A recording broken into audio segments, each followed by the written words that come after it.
क्रोध एक दुश्मन। एक बार की बात है कि एक गांव के पास खाली बड़े से मैदान में एक पेड़ के नीचे गौतम बुद्ध बैठे थे। उनके सामने काफी सारे शिष्य भी बैठे थे।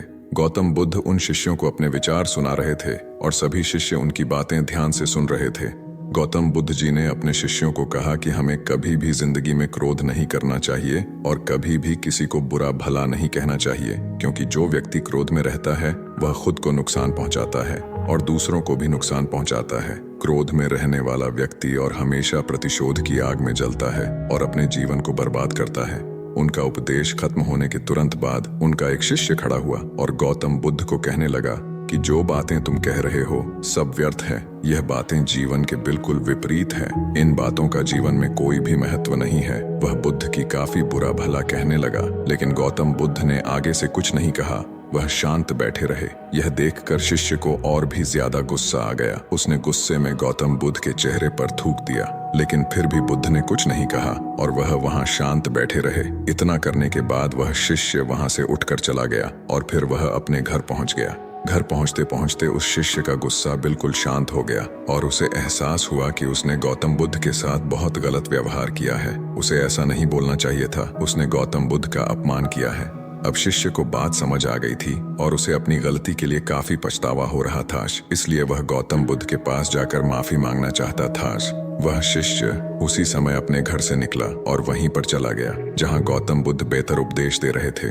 लेकिन वहां जाकर शिष्य ने देखा कि वहां पर गौतम बुद्ध नहीं है, क्योंकि गौतम बुद्ध उधर उधर जाते रहते थे और अपना उपदेश देते रहते थे। लेकिन उस शिष्य ठान लिया था कि वह गौतम बुद्ध से माफी मांगकर ही हटेगा। वह शिष्य गौतम बुद्ध की तलाश में इधर उधर भटकता रहा। फिर अगले दिन उसे गौतम बुद्ध मिले। वह बुद्ध के पैरों में गिरकर माफी मांगने लगा। तब गौतम बुद्ध ने कहा, क्या हुआ, क्यों रो रहे हो और किस बात की माफी मांग रहे हो? तब उस शिष्य ने कहा कि आप मुझे कैसे भूल सकते हैं? वह वही हूँ जिसने आपको कल इतना बुरा भला कहा था और मुझे इतनी जल्दी कैसे भूल सकते हैं? तब गौतम बुद्ध ने कहा कि मैं कल की बात कल ही छोड़ देता हूँ।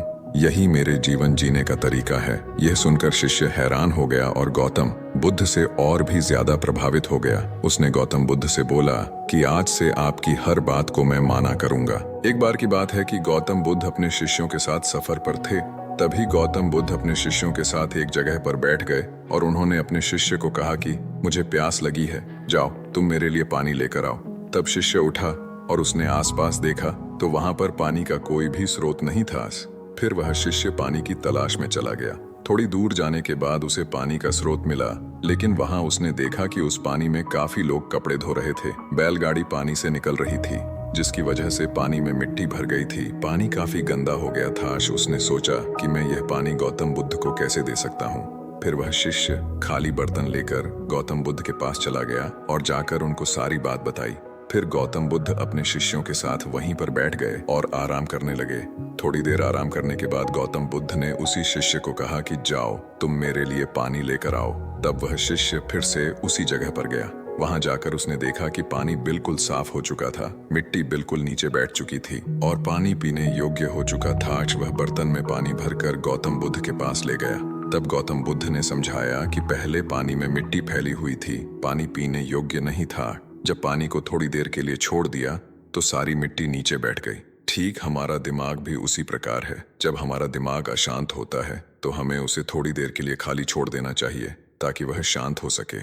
थोड़ा समय लेने के बाद दिमाग शांत हो जाता है। अगर हम अशांत दिमाग के साथ कोई निर्णय लेते हैं तो उससे हमारा और दूसरों का भी नुकसान होता है। इसलिए हमें अशांत मन को खाली छोड़कर शांत करके ही निर्णय लेने चाहिए। एक बार एक शहर में एक भिखारी रहता। वह अपना और अपने बच्चों का पेट भरने के लिए भीख मांगता था। भीख मांगना ही उसका काम था। वह सारे दिन में जितना भीख मांगकर इकट्ठा करता उसी से अपना घर चलाता था। लेकिन वह भिखारी यह सोचकर बहुत निराश होता था कि उसके जीवन में बदलाव कैसे आएगा, और हर बार जब उसके मन में यह विचार आता है वह सोचकर निराश हो जाता था। एक दिन भिखारी ने बाजार में देखा कि काफी लोग निराश होकर आंखों में आंसू लेकर गौतम बुद्ध के पास जाते हैं और जब वापस आते हैं तो बहुत खुश होते हैं। लेकिन उसे यह समझ नहीं आ रहा था कि गौतम बुद्ध के पास ऐसा क्या है जो हर कोई जाता है वहां से खुश होकर ही वापस आता है। ना तो वहां से वापस आने वालों के हाथ में सोना चांदी होता है और ना पैसे होते हैं, लेकिन फिर भी वहां से खुश होकर ही वापस आते हैं। फिर उस भिखारी ने सोचा कि मैं भी गौतम बुद्ध के पास जाता हूँ और देखता हूँ वहां पर ऐसा क्या है जिससे लोग लोग इतने ज्यादा खुश हो रहे हैं। फिर अगले ही दिन वह भिखारी गौतम बुद्ध के पास चला गया। वहां पर लोगों की कतार लगी हुई थी।